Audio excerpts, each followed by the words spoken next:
16 दिशाओं के अनुसार पंच तत्वों का बैलेंस करना ही वास्तु कहलाता है। ये पंच तत्व क्या हैं? जल, वायु, अग्नि, पृथ्वी, आकाश।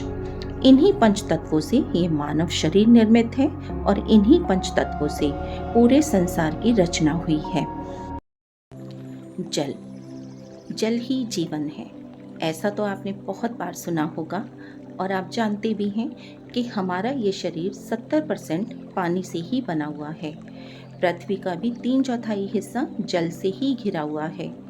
यह जल हमारे शरीर में खून के रूप में कार्य करता है।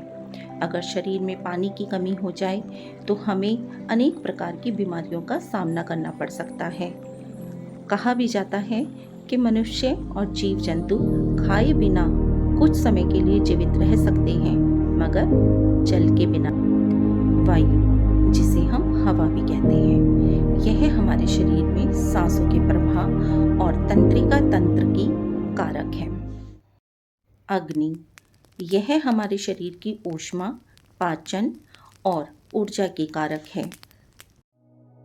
जैसे कि आपने अक्सर सुना होगा कि ये मानव शरीर मिट्टी से बना है और एक दिन मिट्टी में ही मिल जाना है, मगर ये हमारा मानव शरीर तब तक बेजान है जब तक इसमें बाकी के 4 तत्व और नहीं मिल जाते।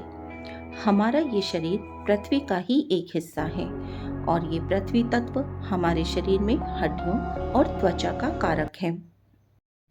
आकाश, यह हमारे शरीर में विचारों और ज्ञान का कारक है। आकाश को मेटल तत्व भी कहा गया है। जितनी भी प्रकार की धातुएं हैं, ये सब आकाश तत्व के अंतर्गत ही आती हैं।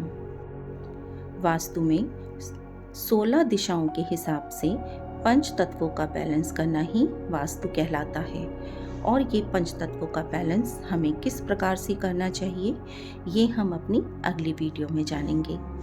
आशा करती हूँ कि आपको ये जानकारी पसंद आई होगी। आपका बहुत बहुत आभार और धन्यवाद।